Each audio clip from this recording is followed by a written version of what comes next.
Hello everyone. तो अब हम इसमें पढ़ने वाले हैं different type of GIT movements. कहाँ कहाँ पर कौन कौन से मूवमेंट होते हैं और किस किस तरीके के रिफ्लेक्सेस होते हैं जीआईटी में। इसमें हमें बेसिकली पढ़ना है मास्टिकेशन प्रोसेस क्या है, डिग्लूटेशन क्या है, मूवमेंट ऑफ स्टमक कैसे होता है, filling and emptying of stomach कैसे होता है, वॉमिटिंग का क्या कंसेप्ट है, मूवमेंट ऑफ स्मॉल इंटेस्टाइन कैसे होता है, मूवमेंट ऑफ लार्ज इंटेस्टाइन कैसे होता है, डिफिकेशन क्या है, and evacuation of gases from the GIT कैसे होता है। तो ये सारे मेजर पॉइंट हैं आपके इस टॉपिक में, मूवमेंट ऑफ जीआईटी में। ठीक है, चलिए शुरू करते हैं इस वीडियो।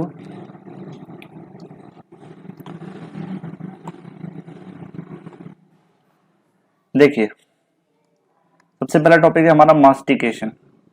ठीक, तो मास्टिकेशन में क्या है, द मास्टिकेशन और chewing is the first mechanical process.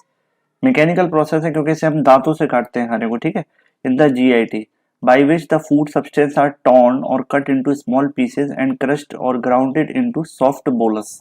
और फिर उसके साथ क्या मिक्स करते हैं, सलाइवा। तो सलाइवा जब उस फूड के साथ मिक्स हो जाता है तो उसको हम क्या बोलते हैं, बोलस। सिग्निफिकेंस क्या है मास्टिकेशन की, तो मास्टिकेशन की सिग्निफिकेंस ये है कि break down of food stuff into the small particles, पहली बात। Mixing of saliva with food, दूसरी बात। Lubrication and moisturing of dry fruit by saliva so that bolus can easily swallowed, third. और फोर्थ क्या है, appreciation of taste of the food.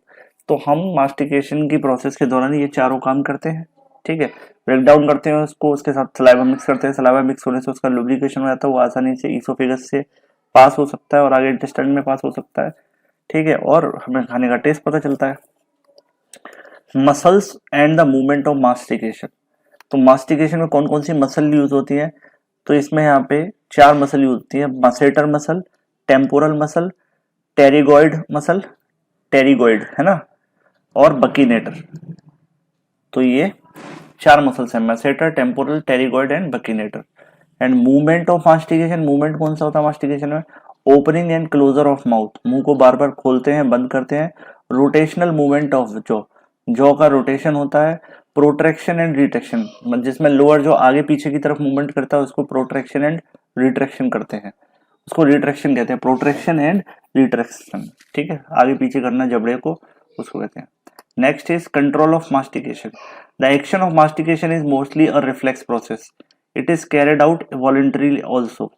ये वैसे तो एक रिफ्लेक्स प्रोसेस है, इनवॉलंटरी है, लेकिन आप इसे अपनी मर्जी से भी, अभी आप जब मैं बोल रहा था तो आप करके भी देख रहे होंगे, तो वो कैसा है, voluntarily. The centre for mastication is situated in medulla oblongata and cerebral cortex. The muscle of mastications are supplied by mandibular division of fifth cranial nerve, that is trigeminal nerve। और इसकी सप्लाई किससे होती है, कौन सी cranial nerve से, fifth cranial nerve, जिसका नाम है ट्राइजेमिनल नर्व की मैंडिबुलर डिवीजन से। ठीक है, तो यहाँ पर ये चीज आपको याद रखनी है। अगला पॉइंट है हमारा डेग्लूटेशन क्या है। तो डेग्लूटेशन क्या है, डेग्लूटेशन और swallowing is a process by which food moves from mouth into the stomach. ठीक है, स्टेजेस ऑफ डिग्लूटेशन कौन कौन सी है, the deglutition occurs in three stages. पहला होता है oral stage, second pharyngeal stage, third is oesophageal stage. Oral stage में क्या होगा, when food moves from mouth to the pharynx. Pharyngeal में food moves from pharynx to oesophagus. और oesophageal stage में क्या होगा, when food moves from oesophagus to the stomach. तो ये डिग्लूटेशन की तीन स्टेजेस हो गई। ठीक है, अब एक एक स्टेज को डिटेल में देखते हैं कि क्या होता है। स्वेलोइंग, डिग्लूटेशन तो हम बोलते हैं, वैसे सही वर्ड इसके लिए है स्वेलोइंग। ज्यादातर क्वेश्चन इससे रिलेटेड ही पूछाता है, व्हाट इज स्वेलोइंग। ठीक है, डिग्लूटेशन तो एक वर्ड है ही है, स्वेलोइंग भी आप याद रखिए। ठीक है, तो ओरल स्टेज में क्या होगा, oral stage of deglutition is voluntary stage. In this stage the bolus from mouth passes into the pharynx by means of series of actions. ठीक है, तो ये वॉलंटरी प्रोसेस है। इसके बाद क्या होगा, सीक्वेंस ऑफ इवेंट क्या है ओरल स्टेज में, जरा देखते हैं। Bolus is placed over the posterior dorsal surface of the tongue. ठीक है, पोस्टीरियर डोर्सल सरफेस पे पीछे की तरफ टंग में जाएगा, this is called preparatory position. Anterior part of tongue is retracted and depressed. Posterior part of tongue is elevated and retracted against the hard palate. This pushes the bolus backward into the pharynx. The forceful contraction of tongue against the palate produce a positive pressure in the posterior part of the oral cavity. This also pushes the food into the pharynx. तो ये जो है ये हमें figure 43.1 में आसानी से दिख सकता है। ओरल स्टेज में क्या होगा देखते हैं जरा।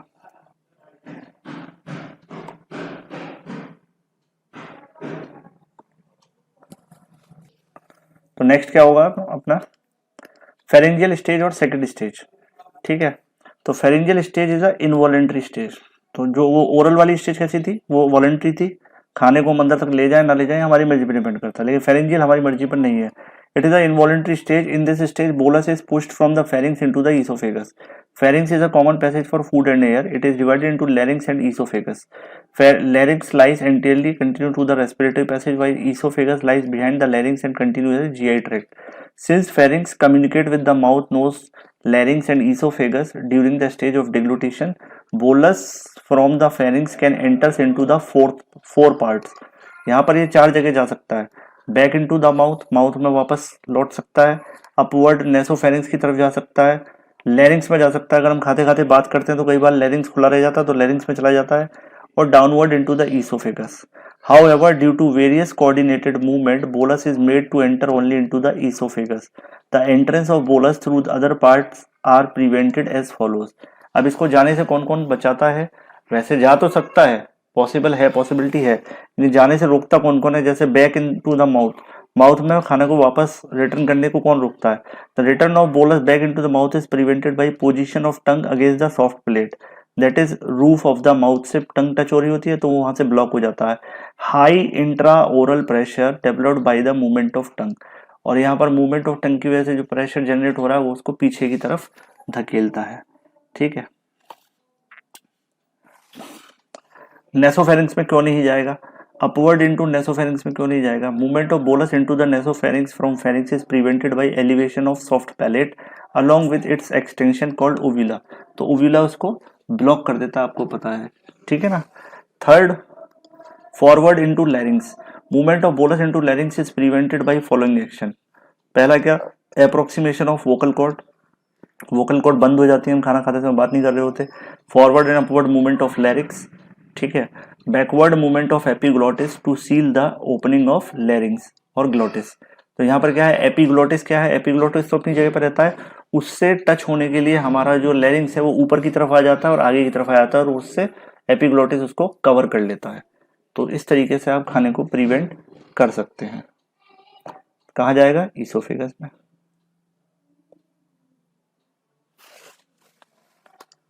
All these movements arrest respiration for few seconds. It is called deglutition apnea. और ड्यूरिंग ये सारी प्रोसेस हो रही होती है जब हम खाने को सटक रहे होते हैं, उस टाइम पर हम सांस नहीं ले रहे होते एक्चुअल में। तो डिग्लूटेशन एपनिया क्या है? Apnoea refers to the temporary arrest of breathing. Deglutition apnoea और swallowing apnoea is the arrest of breathing during the pharyngeal stage of deglutition. तो डिग्लूटेशन एपनिया क्या है? जब हम फेरेंजियल स्टेज होती है फूड की तो उस टाइम पर सांस नहीं ले रहे होते, पहले हम खाने को सीधा ईसोफेगस तक पहुंचाने की कोशिश करता है हमारा system. Next is entrance of bolus into oesophagus. Fourth तरीका क्या था? डायरेक्ट ईसोफेगस में पहुंच जाए खाना, ठीक है। तो इसको कौन? As the other three parts are closed, the bolus has to pass only through the esophagus. This occurs by combined effect various factors. Number 1, upward movement of larynx stretches the opening of esophagus. Number 1, simultaneously upper 3/4 of the esophagus relaxes. This part of esophagus is formed by cricopharyngeal muscles and it is called upper esophageal sphincter. तो जो क्रीकोफेरेंजियल muscles हैं जो oesophagus के upper part को बनाती हैं, ये जिसको या फिर हम ये भी बोल सकते हैं अपर ईसोफेजियल स्फिंक्टर या फेरेंजियो ईसोफेजियल स्फिंक्टर, ठीक है, वो ओपन हो जाते हैं, रिलैक्स हो जाते हैं। At the same time peristaltic contraction start in the pharynx due to contraction of pharyngeal muscles. Elevation of larynx also lift the glottis away from the food passage.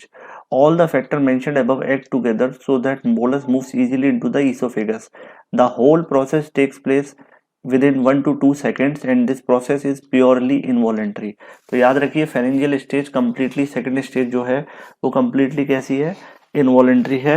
केवल जो oral stage थी वही voluntary होती है, या हमारे will power में voluntarily हम उसको control कर सकते हैं, ठीक है। अब देखते हैं थर्ड स्टेज, ईसोफेजियल स्टेज में क्या होगा। तो oesophageal stage is also involuntary stage. In this stage food from oesophagus enters into the stomach. Oesophagus from passage forms the passage for movement of bolus from the pharynx to the stomach. The movement of esophagus are specially organized for this function and our movement are called peristaltic waves. The peristalsis means wave of contraction followed by wave of relaxation of muscle fibers of GI tract which travel in aboral direction, मतलब away from the direction, away from the mouth towards the anus. By this type of movement, the content are propelled down along the GI tract. When bolus reaches the esophagus, the peristalsis waves are initiated. Usually two type of peristaltic contractions are produced in the esophagus. Number one, primary peristaltic contraction. Number two, secondary peristaltic contraction. तो पहले समझते हैं primary peristaltic contraction कौन से होते हैं. When bolus reaches the upper part of esophagus, the peristalsis start. यानी पहले पार्ट में पहुंचते ही पेरिस्टालिसिस स्टार्ट हो जाती है. This is known as primary peristalsis. Clear है यहाँ तक सबको? चलिए आगे चल के देखते हैं. नेक्स्ट क्या होगा?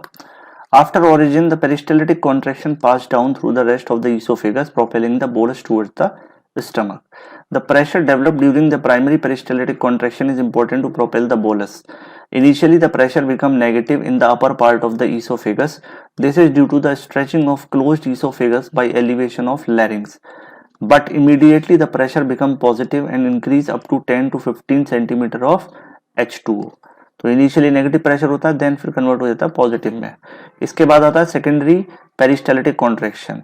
ये कैसे होता है? If the primary peristaltic contractions are unable to propel the bolus into the stomach, the secondary peristaltic contraction appears and push the bolus into the stomach.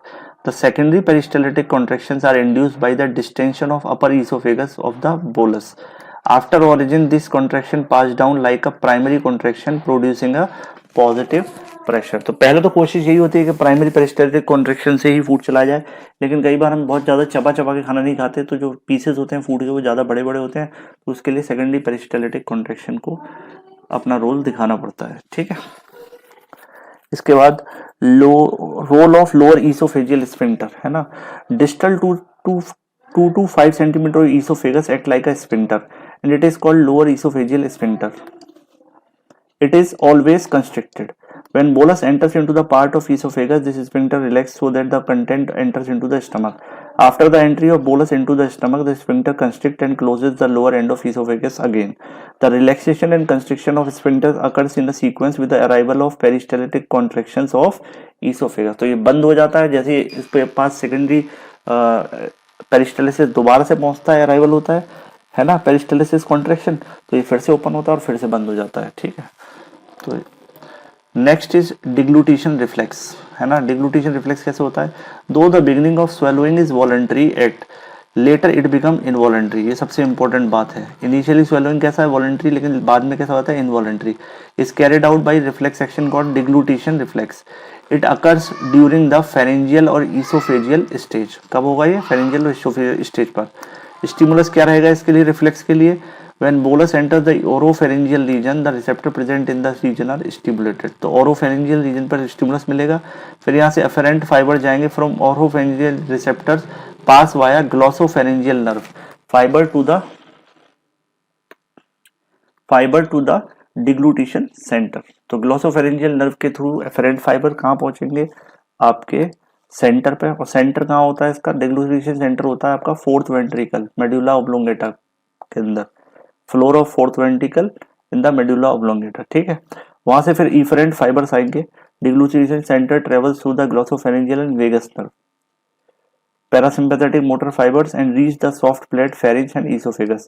The glossopharyngeal nerve is concerned with pharyngeal stage of swallowing. The vagus nerve is concerned with esophageal stage.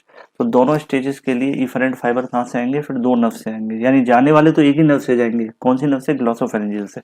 आने वाले दो nerve से आएंगे. किसके से? Glossopharyngeal and आपका दूसरा vagus nerve. Response की अगर हम बात करें तो the reflex cause upward movement of soft plate to close the nasopharynx and upward movement of the larynx. Upward movement of the larynx to close the respiratory passage so the bolus enters the esophagus. Now the peristalsis occurs in esophagus pushing the bolus into the stomach. ठीक है. तो यहाँ पर ये चीज आ गई अपने main.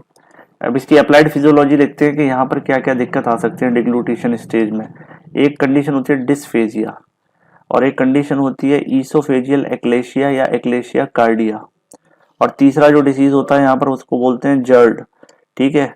Gastro oesophageal reflux disease, ये तीनों बहुत कॉमन है अपर डाइजेस्टिव ट्रैक्ट के डिसीज में। डिस्फेजिया क्या है? Dysphagia is difficulty in swallowing. Cause क्या हो सकता है डिस्फेजिया का? मैकेनिकल ऑब्स्ट्रक्शन हो सकता है ईसोफेगस का due to tumour, strictures, diverticulum hernia, कुछ ऐसी कोई दिक्कत हो जाए, या decrease movement of oesophagus due to neurological disorder जैसे पार्किंसन में हो जाता है। ठीक है, muscular disorder leading to difficulty in swallowing during oral stage and oesophageal stage. तो यहाँ डिस्फेजिया में inability to swallow the food is called dysphagia, और इसके कई सारे कॉज हो सकते हैं। ईसोफेजियल एक्लेशिया क्या होता है, जरा इसको देख लेते हैं।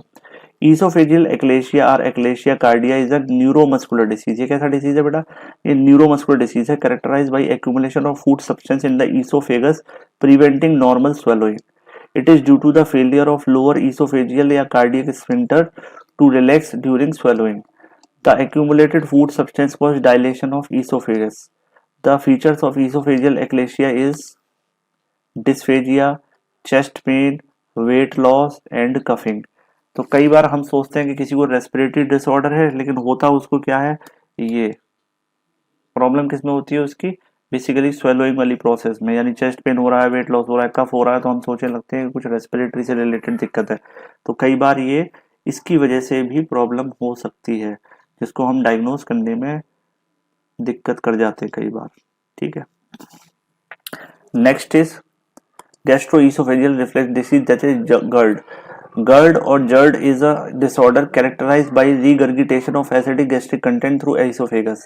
The regurgitated gastric content flow into the pharynx and mouth. कई बार हम सोचते हैं ना, ज्यादा खाना खा लेते हैं, फिर लेटते हैं, तो लेटने के बाद हमारे मुंह में डकारों के साथ एसिड आने लगता है, तो यही अगर क्रोनिक हो जाए तो उसको जर्ड बोलते हैं। ठीक है, regurgitation is due to weakness और इनकॉम्पिटेंस और failure to constrict of lower oesophageal sphincter. तो ये लोअर ईसोफेजियल स्फिंक्टर में अगर कोई खराबी आ जाए तब ये दिक्कत होती है। फीचर्स ऑफ जर्ड क्या है? देखिए, हार्ट बर्न और pyrosis, painful burning sensation in the chest due to regurgitation of acidic gastric content into oesophagus. इससे ऐसा लगता है हार्ट अटैक वाली फीलिंग आती है, पेशेंट को बहुत भारीपन लगता है चेस्ट में, और कई बार गलत तरीके से डायग्नोस करने पर कुछ लोग हार्ट के डॉक्टर पे चले जाते हैं और अपनी ऐसी की तैसी करा देते हैं, है ना? क्यों? क्योंकि वो सही से डायग्नोस करते नहीं है, वो कहते हैं ECG कराओ, ये कराओ, वो कराओ, बाद में निकल के आ रही है तो गैस का पेन था, गैस ज्यादा बन रही थी, उससे दिक्कत हो रही थी, है ना? ईसोफेजाइटिस, डिस्फेजिया हो जाए, कफ या चेंज इन द वॉइस होगा, ईसोफेजियल अल्सर और कैंसर टाइप क्रोनिक केस में ये भी दिक्कत हो सकती है, ईसोफेगस में कैंसर। ठीक है, तो ये हमारी इतनी सारी चीजें हमें पता चली कि ये फीचर्स हमें देखने को मिल सकती है। अब देखते हैं मूवमेंट ऑफ स्टमक। स्टमक में कौन कौन सा मूवमेंट होता है? तो activities of smooth muscle of stomach increases during the gastric digestion, when stomach is filled with food and when stomach is empty. तो यहाँ पर स्मूथ मसल्स के मूवमेंट्स को हमें पढ़ना कि कौन कौन से यहाँ पर कॉन्ट्रैक्शंस होंगे। चलिए देखते हैं। Types of movements in stomach, कौन कौन से मूवमेंट होते हैं स्टमक में? हंगर कॉन्ट्रैक्शंस होते हैं, रिसेप्टिव रिलैक्सेशन हो सकता है, या फिर पेरिस्टालिसिस। तीन तरीके के मूवमेंट होते हैं, समझते हैं क्या क्या होता है। हंगर कॉन्ट्रैक्शन क्या है? Hunger contractions are the movement of empty stomach, ठीक है, खाली पेट, है ना, खाली पेट। These contractions are related to the sensation of hunger. Hunger contractions are the peristaltic wave superimposed over the contraction of gastric smooth muscles as a whole. This type of peristaltic wave is different from the digestive peristaltic contractions. The digestive peristaltic contraction usually occurs in body and pyloric part of the stomach, but the peristaltic contractions of empty stomach involve the entire stomach. The hunger contractions are of three type, और तीन तरीके के hunger contractions होते हैं। Type 1 hunger contraction. Type 1 hunger contractions are the first contraction to appear in the empty stomach when tone of the gastric muscle is low. Each contraction lasts for about 20 seconds. The interval between contraction is about 3 to 4 seconds. The tone of muscle does not increase between the contractions. The pressure produced by these contractions is about 5 centimeter of H2O. तो ये तो हो गया type 1। ठीक है, इसके बाद next type 2 hunger contraction. The type 2 hunger contractions appears when the tone of stomach is stronger. The tone increases in the stomach if the food intake is postponed, even after the appearance of the type of contractions. Each of the type of second contractions lasts for 20 seconds like type 1 contractions. but the pause between the contraction is decreased. Pressure produced by this contraction is 10 to 15 centimeter of H2O. Type 3 hunger contraction कैसे होते हैं? तो type 3 hunger contractions are like incomplete tetanus. ठीक है, these contractions appears when hungers become severe and tone increase to a great extent. Type 3 hunger contractions are rare in men as food is taken usually before the appearance of these contractions. These contractions last 1 to 5 minutes. The pressure produced by these contractions increases 10 to 20 centimeter of H2O. When stomach is empty, the type 1 contraction occur first, followed by type 2 contraction. If food intake is still postponed, then type 3 contraction appears, and as soon as food is consumed, hunger contractions disappear. तो इस तरीके से याद रखिए कि third और type 3 वाले इतने कॉमनली नहीं होते, जब तक इंतजाम हो ही जाता है खाने का फर्स्ट सेकंड तक. अगर तब भी नहीं हो रहा तब थर्ड वाले होंगे कॉन्ट्रैक्शन, टाइप 3 कॉन्ट्रैक्शन. और जैसे ही आप खाना खा लेते हैं ये कॉन्ट्रैक्शन खत्म हो जाते हैं.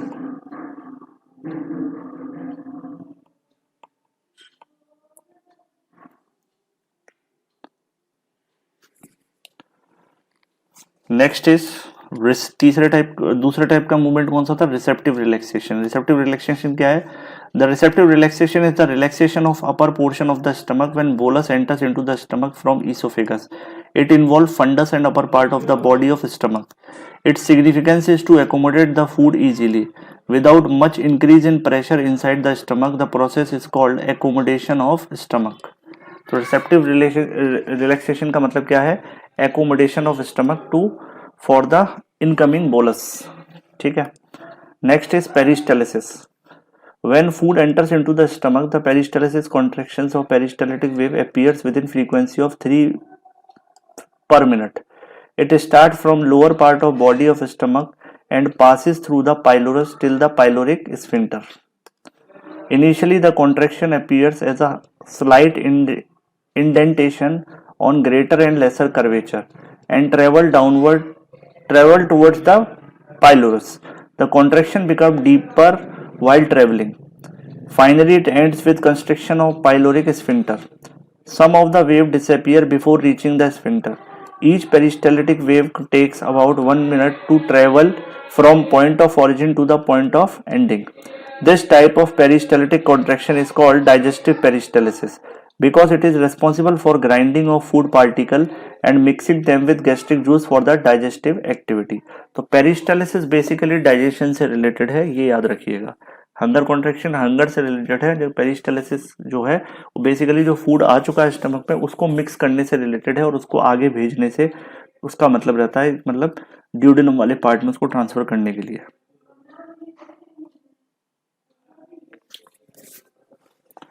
नेक्स्ट इज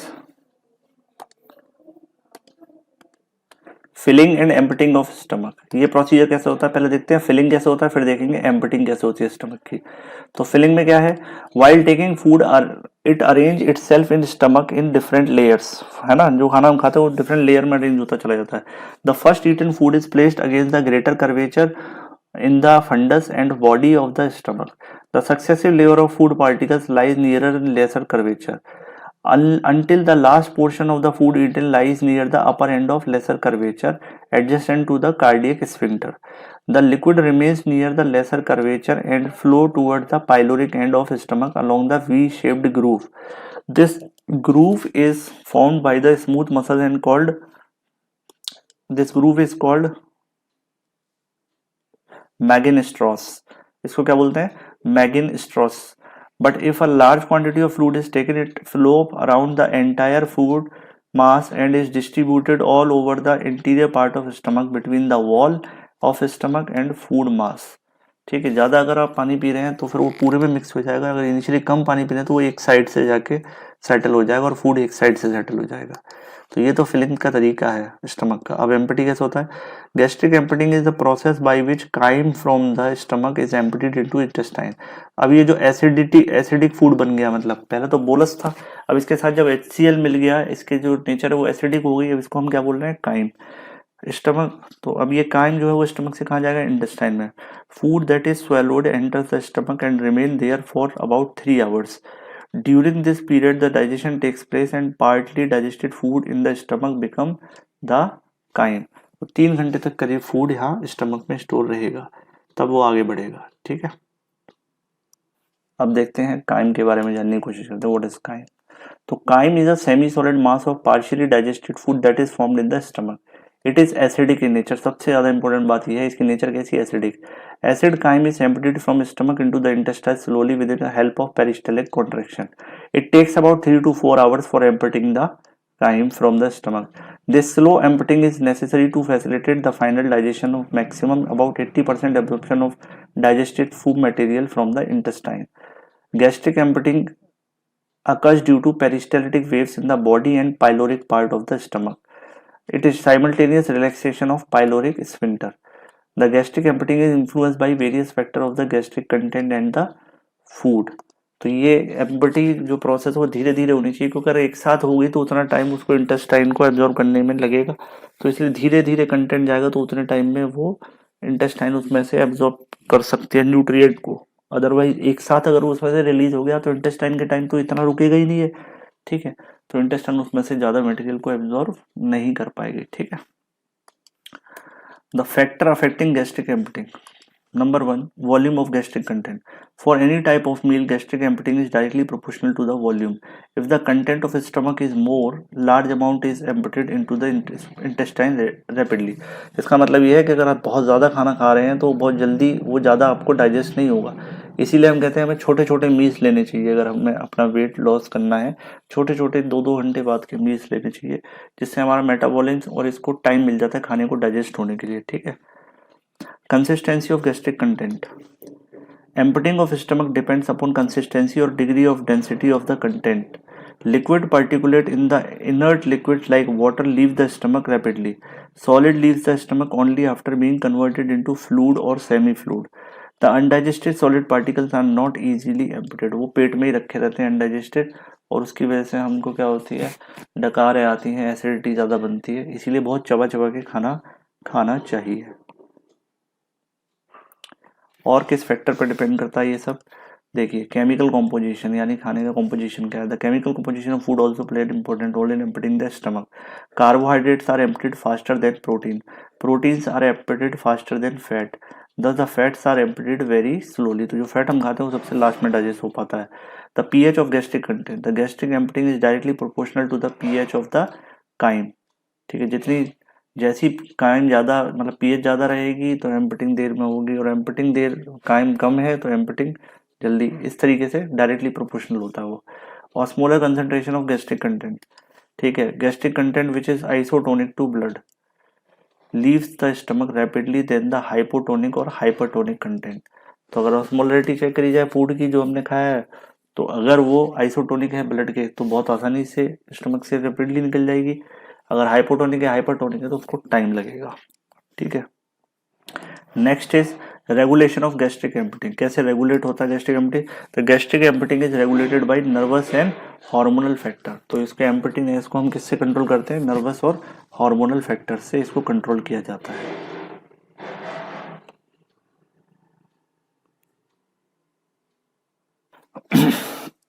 अब देखते हैं नर्वस फैक्टर कैसे करता है। तो nervous factor which regulate the emptying of stomach is called enterogastric reflex. कौन सा रिफ्लेक्स? एंटीरोगैस्ट्रिक. तो ये भी विसरल रिफ्लेक्स हो गया एक तरीके का, ठीक है।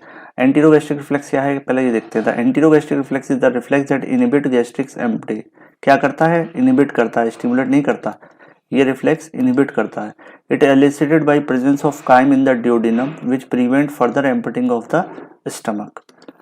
Mechanism of enterogastric reflex. The presence of chyme in duodenum causes generation of nerve impulse which are transmitted to the stomach by intrinsic nerve fiber of GI tract. Intrinsic कौन सी होती थी हमारी? केमिकल चेंजेस के लिए मायोट्रिक मीजनल plexus याद आ गई, एक chemical के लिए थी और एक पेरिस्टालसिस के लिए थी। तो इंट्रिंसिक नर्व फाइबर से ये जीआई ट्रैक्ट को कंट्रोल करते हैं। After reaching the stomach these impulses inhibit the emptying. The impulses from duodenum pass via extrinsic sympathetic nerve fiber to the stomach and inhibit the emptying. Some impulses from duodenum travels through the afferent vagal fibers to the brainstem. Normally, brainstem neurons send excitatory impulse to the stomach through efferent vagal fibers and stimulate gastric emptying. However, the impulses from the duodenum inhibit these brainstem neurons and thereby inhibit gastric emptying. ठीक है। Factor which initiate एंटीरोगैस्ट्रिक reflex, कौन कौन से factor हैं जो इसको initiate कराते हैं रिफ्लेक्स को? ड्यूडिनल डिस्टेंशन, यानी खाना जब उसमें पहुंच जाएगा तो वो डिस्टेंस करेगा, है ना, उसका जो ल्यूमेन है वो वाइड हो जाएगा।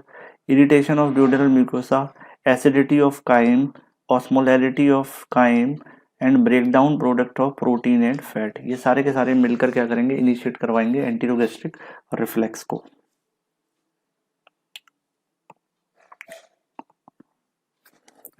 Next is hormonal factor. Hormonal factor क्या करेंगे?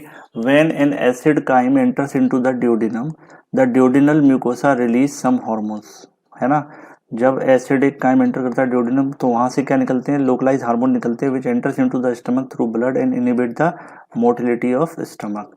The hormone inhibiting gastric motility and emptying is, कौन कौन सा हार्मोन है?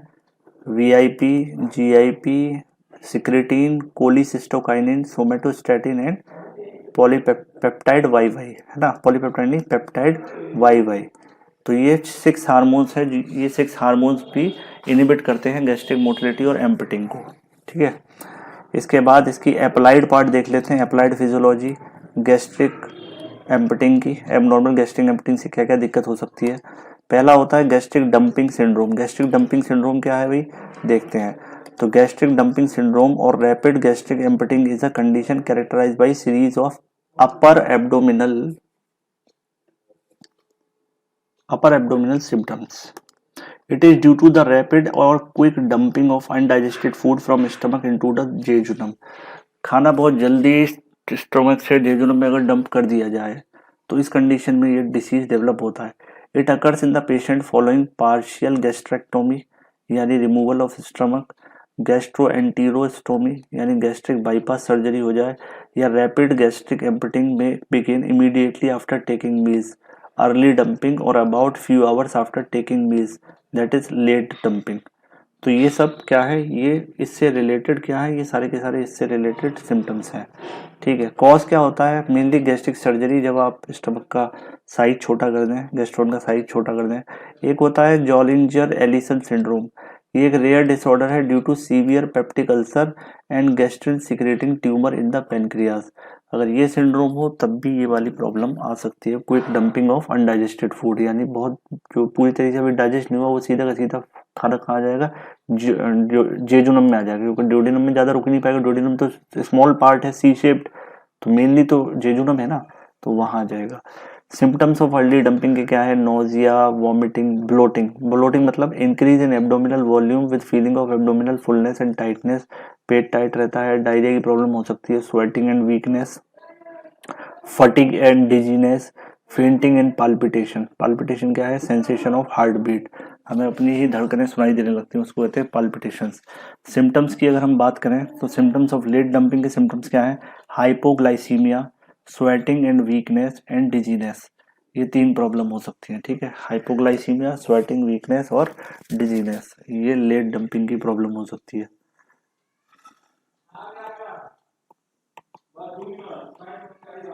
गैस्ट्रो